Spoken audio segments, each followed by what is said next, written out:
Hallelujah. जय मसीह सबको।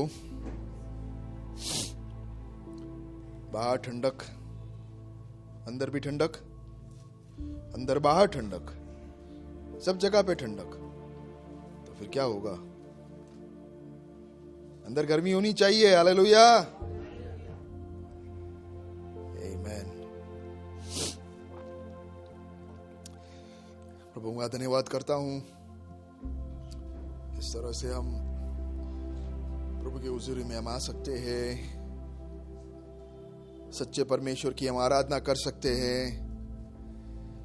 सुबह उठकर कितने लोग बोलते हैं कि अरे यार आज एक और दिन शे, ऐसे बोलने वाले जरा हॉस्पिटल में देखिए कितने लोग बेचारे बोलते हैं कि क्या हाल है, जिनके सर के ऊपर छत नहीं है, ठंडी के मारे सो रहे हैं, जो अकेले हैं, जिनके आसपास में कोई नहीं है, दर्द में है, पीड़ा में है। हम कई बार जो नहीं है उसको देखकर रोते रहते, जो नहीं मिला उसको हम अरे यार बोलते हैं ना। जो मिला है उसके लिए धन्यवाद बोलते हैं। Very good. एक धन्यवादी हृदय हमेशा आत्मिक हृदय है। एक कुड़कुड़ाने वाला हृदय शैतान का है, वो शुरू से ही कुड़कुड़ाता है, उसका कुड़कुड़ाना कभी बंद ही नहीं हुआ है। हालेलुया। लेकिन हम मसीह है, जो मिला उसके लिए धन्यवाद, जो नहीं मिला उसके लिए भी धन्यवाद, क्योंकि वो मुझे नहीं मिलना था। अगर वो मिलता तो नुकसान होता। इसलिए जो मुझे मिला है उसमें अगर हम खुश संतुष्ट रहेंगे तो हमसे कोई और आशीषित नहीं होगा। हालेलुया। जो भी है हमारे पास उसे अगर हम संतुष्ट रह सकते हैं। पुराना फोन डब्बा है तो भी डब्बे को देखो, बोले धन्यवाद प्रभु, सांस तो ले पा रहा हूं, बोल तो पा रहा हूं, सुन तो पा रहा हूं। किसी के साथ बात करने के लिए तो है, कोई फोन तो करेगा मुझे। हालेलुया। कितनी सारी बातें हैं हमें धन्यवाद करने के लिए, लेकिन उसके लिए हमारे हृदय की आंखें खोल के देखनी है। ये बाहर की आंखें है ना, ये हमें फंसा देता है। तो परमेश्वर को हम दुआ करें, कहें कि प्रभु मेरी बाहर की आंख दिखे नहीं, मतलब जो काम है उतना हो जाए, उससे ज्यादा ना काम करे ये आंख, लेकिन मेरे हृदय की आंख खुल जाए। मुझे जो मिला है उसके लिए मैं धन्यवाद करते रहूं। किसी ने कहा कि ये जो हम गाना गा रहे हैं वो तो गाना है, लेकिन जब कुछ नहीं है, जब तो गाना निकलता है ना, वो है असल में आराधना। समझ रहे हो आशीष? जब हम वेदना में होते, जब हम तकलीफ में होते, जब गाना नहीं निकल सकता है, उस समय हम गाना गा सकते हैं। वो आराधना है, उसे मसीही बोल सकते हैं। आमीन। तो अपने जीवन को उसके लिए सौंपे मेरे प्यारो। हालेलुया। अपना जीवन मसीह के लिए एक गवाह बन जाए, दुनिया के लिए। यीशु मसीह चला गया तो वो ऊपर से कहे कि मैं गया, कोई फर्क नहीं पड़ा, ये लोग है ना। आमीन। ऐसा होने पाए। आइए हम इस साल के हम दर्शन की ओर बढ़ेंगे। क्या है हमारा इस साल का दर्शन? हालेलुया। परमेश्वर से दोस्ती, बोलिए सब। लोगों से दोस्ती, परमेश्वर से संगति, लोगों से संगति। कितने लोगों ने ये करते रहे? हाँ, कितने लोगों ने खाली एक ही डंडा बनाया? हम उस्ताद लोग हैं, खाली एक ही डंडा बनाते। आसान है ना, नेचुरल है। एक डंडा बनाना बहुत आसान है, वो है ना। हाँ, क्रूस स्वाभाविक तौर से नहीं आता है। हाँ, वो दम नहीं देंगे हर चीज में। बोलो, आया देने के लिए। मैं मरा दूसरों के लिए, मैं मरा प्रभु के लिए। हमेशा हमेशा ये दो डंडा, क्रॉस हमारे लिए, क्रॉस ये साल जीवन परिवर्तन करने वाला एक साल होने पाए। बहुत हो गया एक डंडे में लटकते हुए स्वार्थी लोग। कौन है वो? हाथ ऊंचा करे।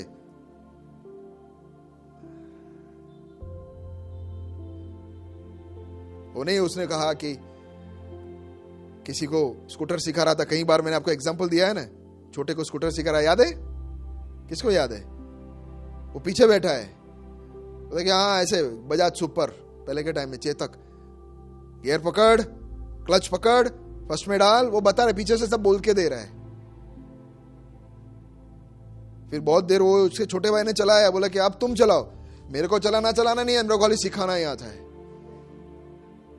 ऐसा ना होए हम, मैं तो खाली प्रभु से ही, लोगों से मेरे को कोई लेना देना नहीं है। ऐसा कैसा हो सकता है? ये दुनिया में हम देखते हैं, देखो ना कितना पूजा पाठ करते हैं। अरे हमसे भी ज्यादा भक्त है, सच्ची में बोलूं ना, आजू बाजू वाले लोग। सच्ची भक्ति तो उनको देख के हमें सीखनी चाहिए। लेकिन एक ही है, तकलीफ वहां है। और ये नहीं है तो जीवन में मतलब ही नहीं है। परमेश्वर ने मतलब बना दिया ये दो लाकर। हालेलुया। स्वर्ग से उतरा, मानव जाति के लिए मरा, तब कंप्लीट होता है। क्रॉस कंप्लीट को दर्शाता है, संपूर्णता को दर्शाता है।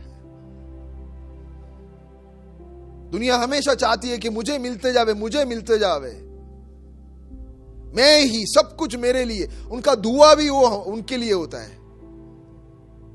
पता नहीं कौन से लोगों के बीच में ऐसा दुआ करते कि आइए हम भारत के लिए प्रार्थना करें। तो सुना है आप लोगों ने? मुझे तो पता नहीं करते ऐसे। हाँ, देखो ना, परमेश्वर ने आके पूरा हिसाब किताब उल्टा फुल्टा कर दिया, पासा पलट डाला। अंदर देखते थे मैं करके देखने वाले को परमेश्वर बोला के देखो मैं दिखाता हूं कैसे जीने का। हालेलुया। प्यारो, जब हम संपूर्णता क्रॉस को उठाएंगे तो हमारा जीवन अनेकों के लिए आशीष का कारण, तब हमारा जीवन मीनिंगफुल बनेगा, तब हमारा जीवन मतलब का होगा, तब हमारा जीवन को देखकर परमेश्वर कहेगा वेरी गुड, सुपर्ब। हालेलुया। आइए हम जो वचन हमने लिया था, कौन सा वचन था याद है? 31 तारीख को, इब्रानी 10 और उसका 24। चलिए हम निकालें इब्रानी 10:24।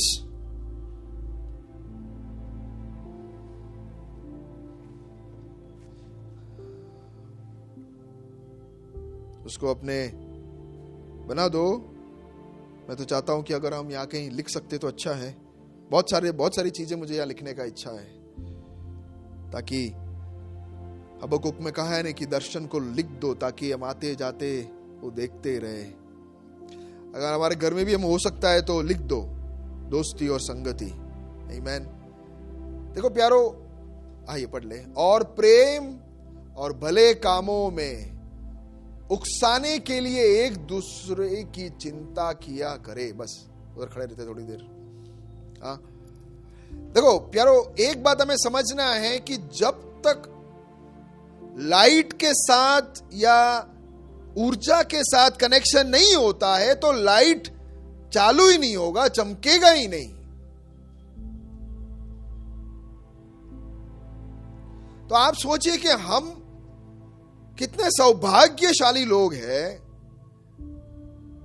कि हमको जीवित परमेश्वर जो स्रोत है वो हमें मिल गया है जीवन का। तो आप 2 मिनट आंखें बंद करके चारों ओर देखिए, लोग तो दिख रहे लेकिन बत्ती उड़ गई है, फ्यूज उड़ेला है। जो भी कर रहे अंधेरे में कर रहे वो, उनको तो दिख नहीं रहा है, तुक्का मार रहे, अंदाजा में जी रहे। अंदाजा में कई बार कुछ सही भी हो जाता है, लेकिन प्यारो हमको परमेश्वर ने क्या दिया है? प्रकाश, जीवन, सत्य। ये जब परमेश्वर ने हमें दिया है तो उनके लिए इवन दोस्ती करना ना एक क्या बोलते हैं, स्वाभाविक नहीं है। आप सोचो, दोस्ती में भी क्या देखते हो कि मैं इससे क्या फायदा उठा सकता हूं। ऐसा कौन सा दोस्त आपको मिला है, मुझे बताओ, जो कहता है कि मैं इसके साथ दोस्ती करके इसको मैं फायदा दिलाऊंगा। ये कभी होता है? दुनिया में नहीं देख पाएंगे। हालेलुया। समझ रहे हो मैं क्या कहना चाह रहा हूं? डायरेक्ट उल्टा है दुनिया का सिस्टम। मैंने 2-3 वर्जन निकाल के रखा, पढ़ा उसमें पहले में तो ऐसे लिखा है, discover creative ways to encourage others. मतलब दोस्त को प्रोत्साहन करने के लिए, उसको उकसाने के लिए, उसको मदद करने के लिए अलग अलग नए नए तरीके को खोजो।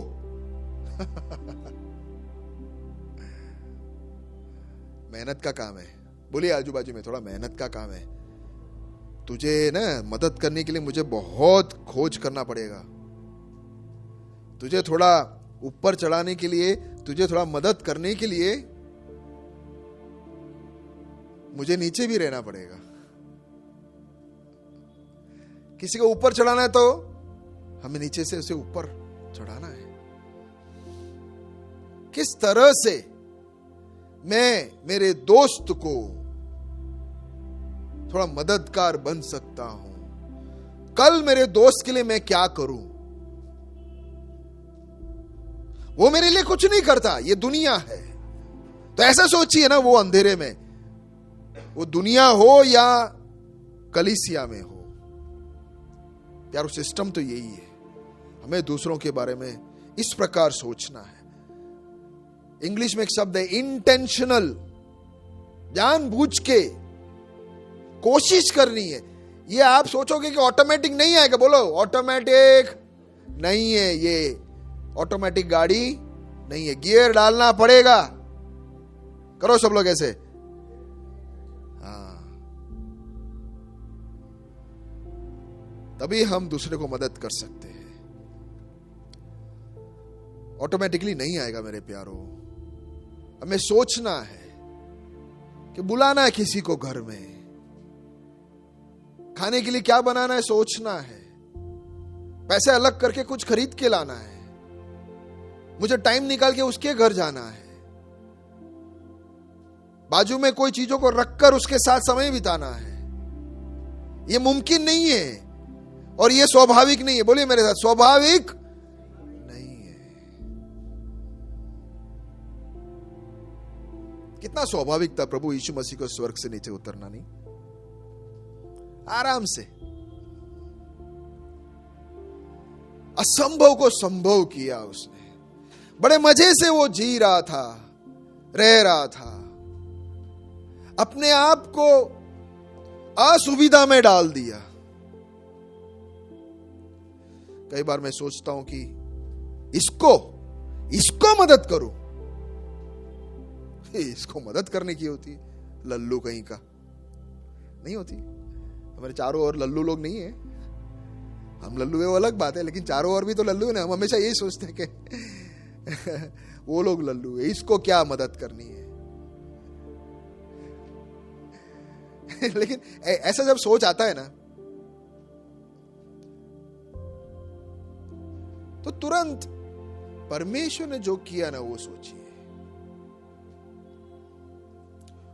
क्यों वो मेरे लिए उसने वो किया, कदम क्यों उठाया, मेरे अंदर उसने क्या देखा। वो गाना है ना, कोई खूबी नहीं, कोई खूबी नहीं, मुझ में कोई भी खूबी नहीं। अपने आप को नम्र करते ये गाना गाते रहे और कहे कि प्रभु अगर तूने मेरे लिए मरा, तू मेरे लिए आया, तूने मुझ में अगर कोई अच्छा देखा तो मैं जरूर दूसरों के अंदर भी अच्छा देखूंगा। अगर परमेश्वर को देखना होता और बोलता कि इसके अंदर की खामियां निकालू, तो नहीं निकल सकता था। नहीं है हमारे अंदर खामियां, तो जब वो नहीं निकालता, वो हमारे साथ संगति करना चाहता है, वो हमारे साथ दोस्ती बनाना चाहता है, इसलिए हमको बनाया, उसने संगति के लिए हमको बनाया।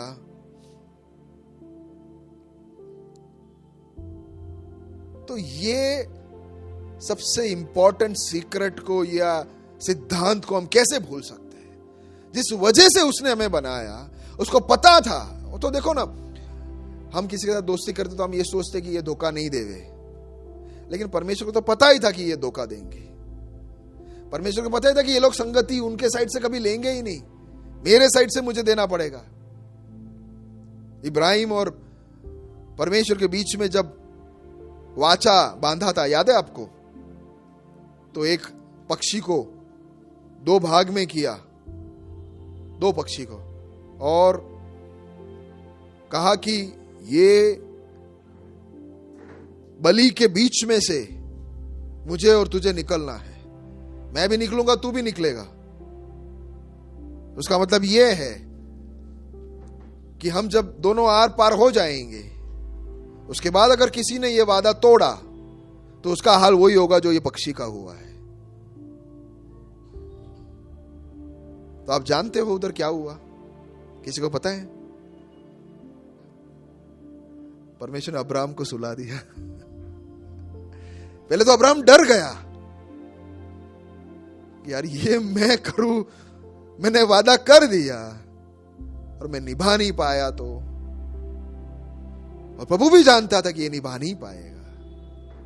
आइए हम पढ़ेंगे उसको जल्दी से, जिसको वचन वो मिलता है, निकाले, मेरे ख्याल से 17 है, ओके, उत्पत्ति 17 को जल्दी जिसको मिलता है एक बार पढ़ लेते हैं कि परमेश्वर जो हमारे लिए करता है वो क्या सोचता है ना। परमेश्वर का सोच की ओर हम थोड़ा जाएं कि किस प्रकार का वो अजीब है। मतलब वो जानता है कि फिर भी मैं जाऊंगा, तू मत जाना।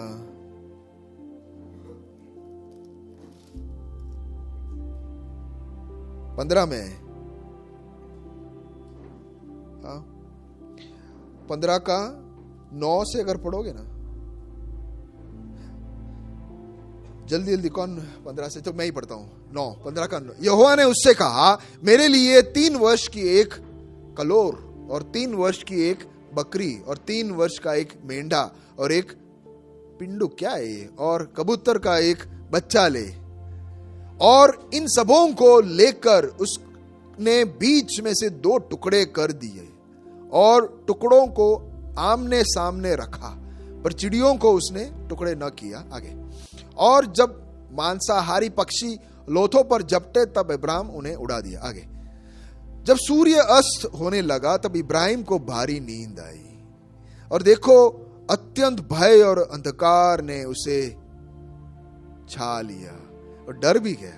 अब देखिए, तब यहोवा ने इब्राहिम से कहा, ये निश्चय जान कि तेरे वंश पराए देश में परदेशी होकर रहेंगे और उसके देश के लोगों को के दास हो जाएंगे, और वे उनको 400 वर्ष लो दुख देंगे, फिर जिस देश के वे दास होंगे उसको मैं दंड दूंगा और उसके पश्चात मैं बड़ा धन वहां से लेकर निकल आएंगे। तो तू अपने पितरों, कहां आगे कहां आता है वो, ये कौन सा वचन? ओके ठीक है। तो तू अपने पितरों में कुशल के साथ मिल जाएगा और तुझे पूरे बुढ़ापे में मिट्टी दी जाएगी। पर वे चौथी पीढ़ी में यहां फिर आएंगे, क्योंकि अब तक अमोरियों का अधर्म पूरा नहीं हुआ। अब देखो, और ऐसा हुआ कि जब सूर्य अस्त हो गया और घोर अंधकार छा गया, तब एक अंगूठी जिसमें से धुआं उठता था और एक जलता हुआ पलीता दिख पड़ा जो उन टुकड़ों के बीच में से होकर निकल गया। क्या हुआ यहां पे? आपको क्या लगता है क्या हुआ यहां पे? परमेश्वर निकला। परमेश्वर ने कहा कि मैंने वायदा बांधा है, तू मत बांध इब्राहिम, चलेगा। कहना क्या चाह रहा हूं मैं इससे, क्या समझे आप इसमें से? एक हल्का सा एक दृष्टांत देने के लिए मैंने किया। क्या बताने के लिए कि देख, मैं तुम्हारे साथ अनंत काल का दोस्ती का वायदा करता हूं और संगति रखूंगा, कुछ भी हो जाए। लेकिन क्या हम उसके लिए तैयार हैं?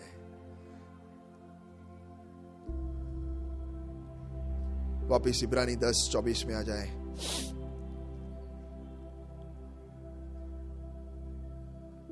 चिंता करें, एक दूसरों के लिए चिंता करें। आमीन। तो दोस्ती यहां से शुरू होती है। कहां से शुरू होती है दोस्ती? सोच से कि मुझे दोस्त बनानी है। हालेलुया। अलग अलग तरीके हम सोचें। हम लेक्चरबाजी बहुत ज्यादा ना करें, हम जीवन को बताकर दिखाएं।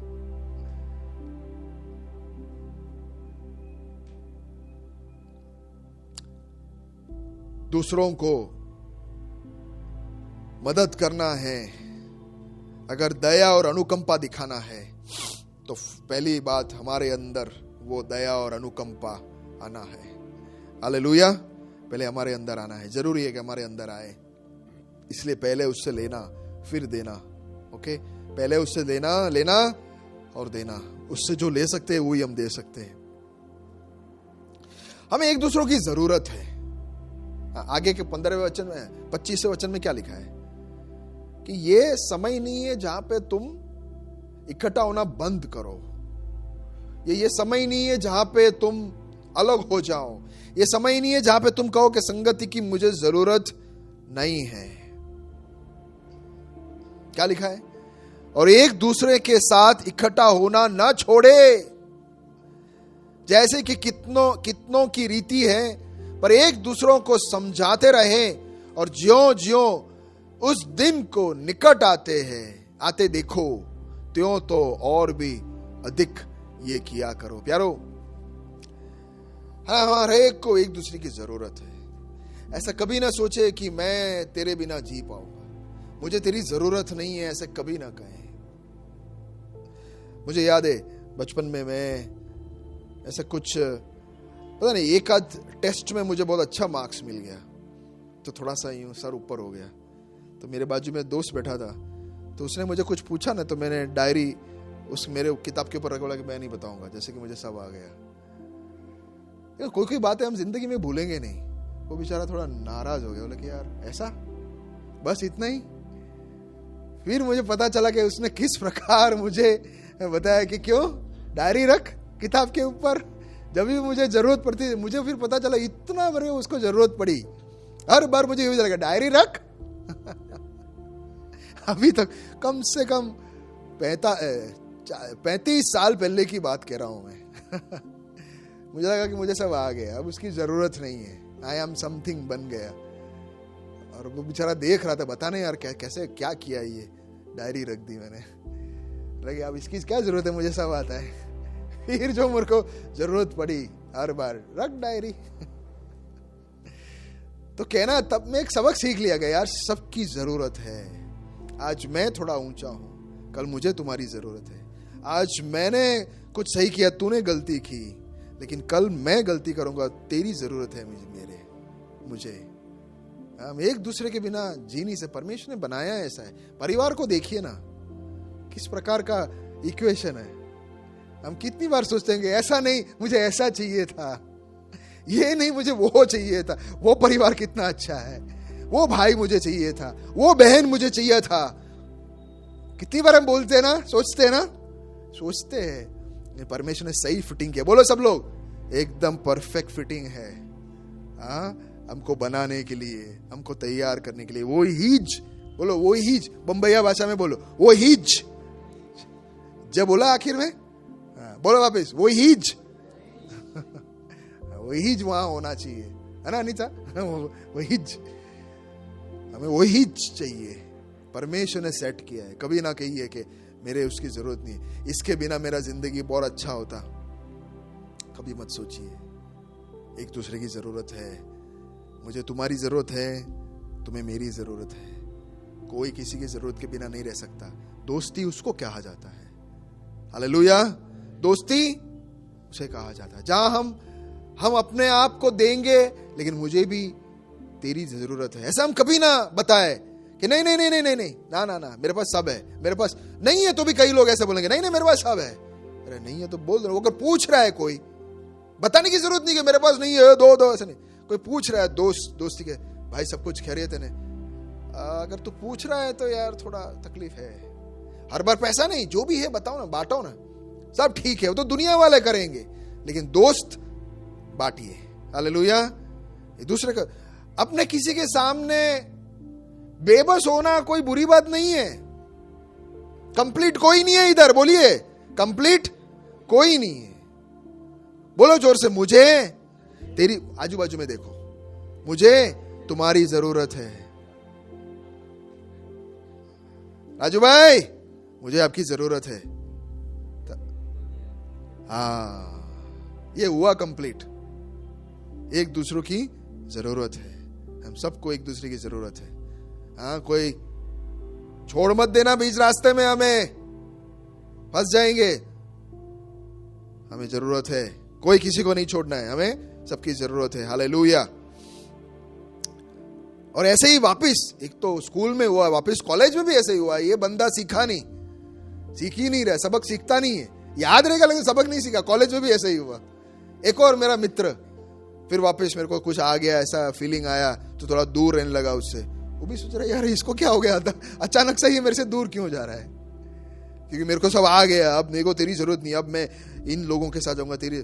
फिर पता चला जो प्रभु भी है ना, मस्त कॉमेडियन है। कभी कभी शॉट देता है ना, बोला कि तू उधर ही जाएगा, उसके पास ही जाएगा। फिर उसके साथ जाके मुंह देखने का, बोलेगा क्या हुआ। पर ये मेरे दोस्त लोग फिर भले चिढ़ाते, फिर वापस वो लोग ले लेते। कई बार तो मैं सोचता हूँ दुनिया वाले लोग काफी अच्छे होते, हमसे कहीं अच्छे होते। कई बार मैंने कई दोस्तों को देखा, ले लेते फिर वापस, अरे कोई बात नहीं यार, तू कैसा आदमी है। तो हम कई बार मसीही बनना रह जाता है, वो हम दूसरे से सीखते हैं, उठा लेते। तो हमें सबकी जरूरत है। कई बार हम कुछ बोलने में, समझ में, अंडरस्टैंडिंग, मिसअंडरस्टैंडिंग, ये जरूरी है कि हम एक दूसरे को अच्छी तरह समझें। आमीन, हालेलुया। ट्रू फेलोशिप, अब ये हमने हल्का सा टच किया। दोस्ती का हल्का सा एक समझ आया। कैसे दोस्ती होती है? परमेश्वर के साथ दोस्ती होगी तो लोगों के साथ दोस्ती मस्त होगी। ओके, ये नहीं है तो ये दिखावा है, ये नहीं है तो ये ढोंग है, और ये अकेला कभी हो भी नहीं सकता है। हम सोचते हैं कई बार कि ये अकेला है, ये अकेला, बोलो ये अकेला कभी हो ही नहीं सकता। ये भी नहीं है इसलिए ये नहीं है। आप समझो मेरी बात। हम सोच रहे ये है, दुनिया वाले बेचारे सोच रहे कि ये है, लेकिन ये नहीं है, इसलिए तो ये भी नहीं है। क्योंकि ये अगर होता तो ये अनिवार्य है, ये हो ही जाएगा, ऑटोमेटिकली हो जाएगा। परमेश्वर के साथ संगति और दोस्ती जिसका है, वो ऑलरेडी बलिदान बकरी है, वो ऑलरेडी बलिदान दे चुका है। हालेलुया। सुन रहे हो आप मुझे? जो परमेश्वर के साथ बैठेगा, जो परमेश्वर को अपना करीब, हमने जितना कितना सारा गाना गाया आज, हम जितना करीब आएंगे ऑटोमेटिकली हम लोगों के करीब जाना सीखेंगे। Hallelujah, hallelujah. तो संगति पहले वहां मजबूत करे, वहां से लेकर हम आगे की ओर जाएंगे। वही मैं आगे दिखाना चाह रहा था। पहला यूहन्ना का सुसमाचार मत खोलना। पहला यूहन्ना उसका पहला अध्याय, उसका 1 से 4 में पढ़ना चाहता हूं।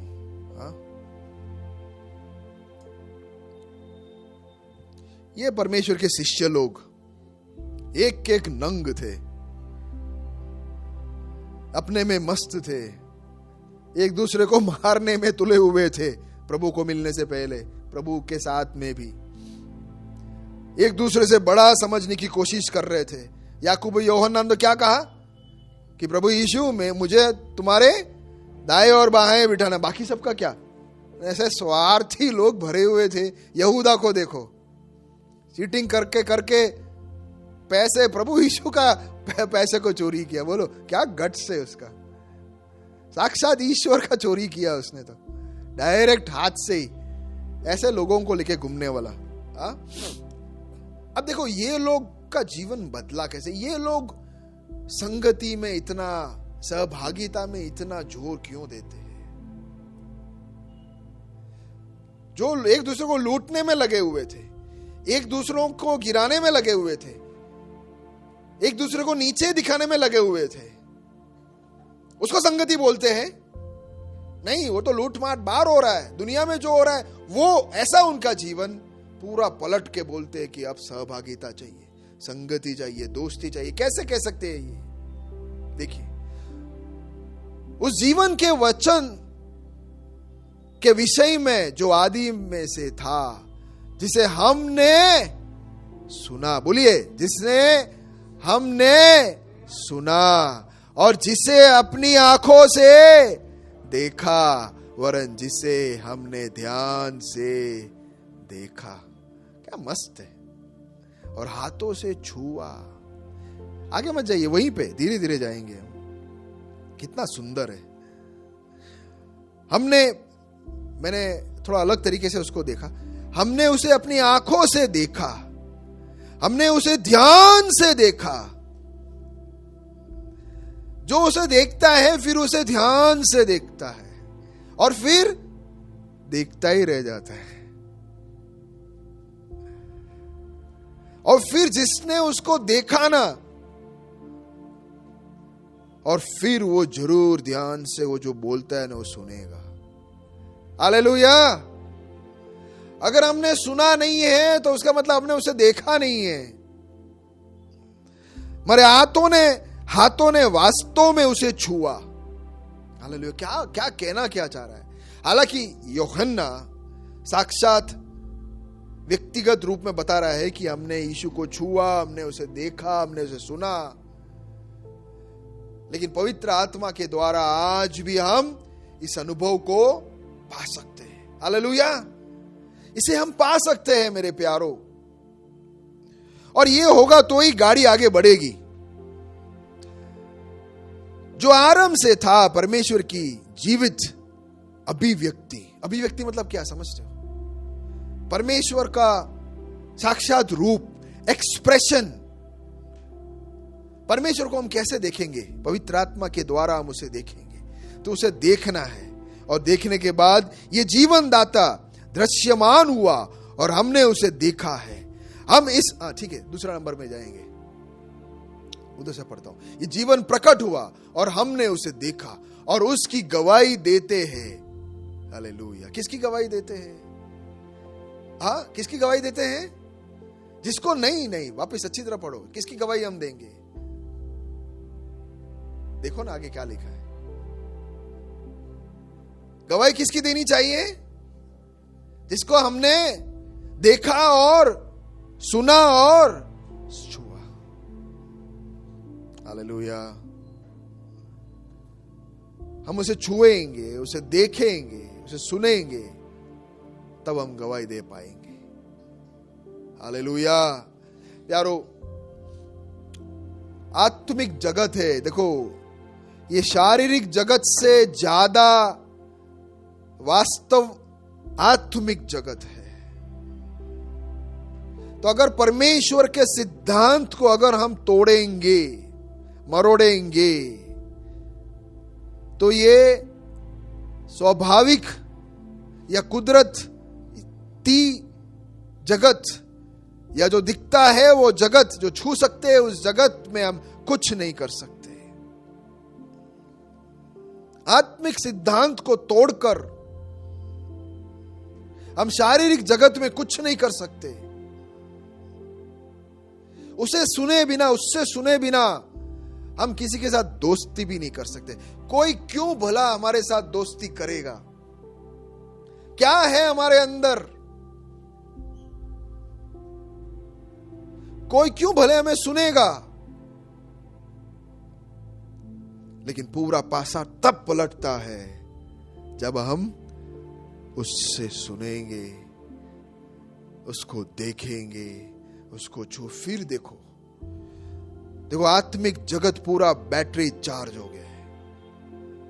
फिर जब हम लोगों के पास जाएंगे, फिर हम दोस्ती करने की कोशिश करेंगे, तो उनका जीवन एकदम हिल जाएगा। हालेलुया! शौक लगेगा उनको। वो कहेंगे कि ये कौन है यार, इसने आके मुझे पूरा बदल डाला यार, ये कुछ अलग ही बंदा है। वो तब होगा जब हम उसे सुनेंगे, उसे देखेंगे, उसे छुएंगे, तब ये सारा असर दूर तक जाएगा। हालेलुया! घर के अंदर हो या बाहर हो, सिद्धांत तो यही है। तभी हमारी गवाही असरकारक बनेगी और तुम्हें उस अनंत जीवन का समाचार देते हैं। तभी अनंत जीवन का समाचार दे पाएंगे जो पिता के साथ था और हम पर प्रकट हुआ। ये सब छाती ठोककर तब बोल सकते हैं जब मैंने आज सुबह उसको देखा। 15 साल पहले ये क्या है, 5 साल पहले मैंने ये अनुभव सड़ गया है। आज सुबह का अनुभव क्या है? लोगों को आज सुबह का अनुभव तुम्हारा चाहिए। एक जीवन ही जीवन को बदल सकता है। एक गवाही दूसरे गवाही को उत्पन्न कर सकता है। ये शब्द हमारा खोखला है, इसके अंदर जीवन नहीं है, जान नहीं है। हमसे तो अच्छे दुनिया वाला बोलते हैं। अगर हम जैसों को परमेश्वर ने चुना है तो यह साबित करने के लिए हम नहीं कर सकते हमसे अच्छे लोग हैं कि नहीं, लेकिन मैं तुम्हारे द्वारा लोगों को बताऊंगा कि मैं जीवित परमेश्वर हूं। वो तब होगा जब हम उसे छुएंगे, उसे सुनेंगे और उसको देखेंगे। आगे तीसरे वचन में क्या लिखा है? बार बार वही जिक्र कर रहा है। देखो, जो कुछ हमने देखा और सुना है उसका सुसमाचार तुम्हें भी देते हैं। जो मैंने देखा, जो मैंने सुना, वही मैं तुमको सुनाता हूं। प्यारो, यह हमारा जीवन ऐसा है। वास्तव में अगर हम सुनकर सुनाएंगे, देखकर बताएंगे, तो हमारा जीवन के साथ लोगों का जीवन भी बदल जाएगा। इसलिए कि तुम भी हमारे साथ सहभागी हो। हालेलुया! सहभागिता के लिए सबसे पहले उससे सुनना, उसे देखना, उसे छूना जरूरी है। हालेलुया! जल्दी मैं समाप्त करना चाहता हूं। और हमारी ये सहभागिता पिता के साथ है। शुरू पहले कहां पे है? किसके साथ है सहभागिता उनका? पहले यूहन्ना का सहभागिता किसके साथ है? पहले पिता के साथ। हाँ, पिता, पुत्र, पवित्र आत्मा के साथ, परमेश्वर के साथ सहभागिता है। और वो चाहते हैं, और उसके पुत्र यीशु मसीह के साथ है। चौथा वचन, और ये बातें हम इसलिए लिखते हैं कि हमारा आनंद पूरा, यहां लिखा है आनंद पूरा हो जाए, लेकिन ऐसा कहते हैं कि हम ये बातें तुम्हें इसलिए लिख रहे हैं क्योंकि हम तुम्हें अपना पूरा आनंद देना चाहते हैं।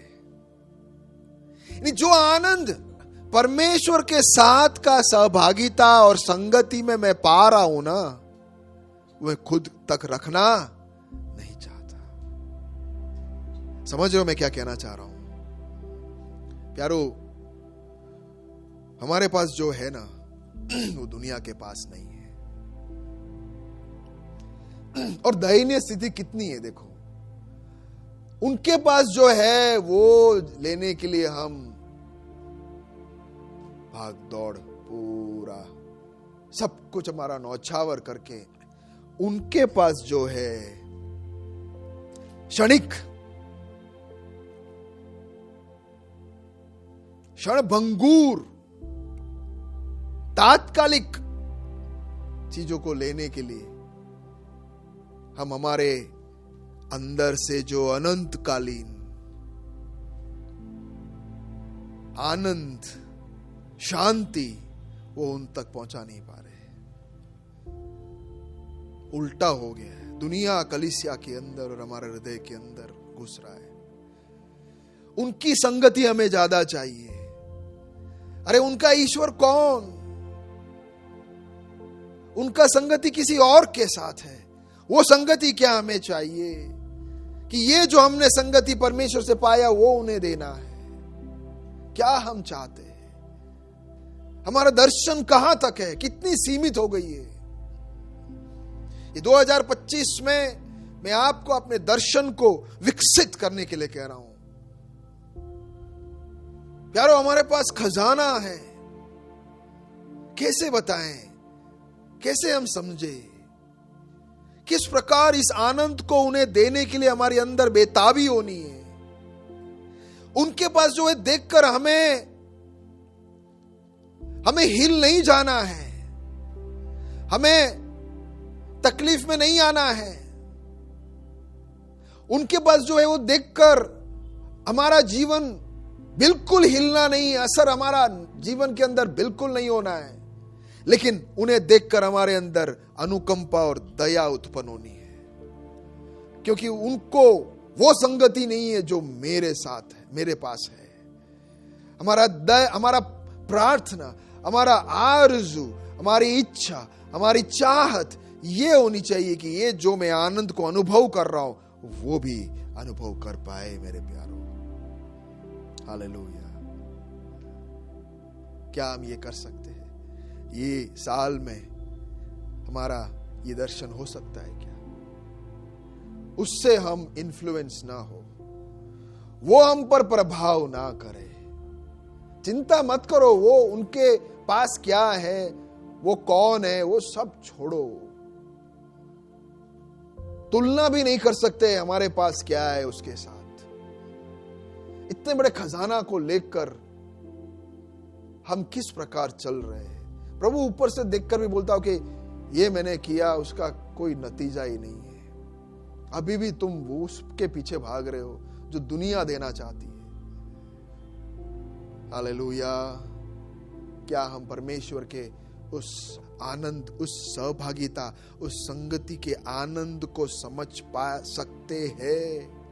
पहले तो सवाल ये है, क्या उसको हम सही में प्राथमिकता या महत्वता दे सकते हैं? तभी तो हम इसको किसी को देने के लिए भी योग्य समझेंगे।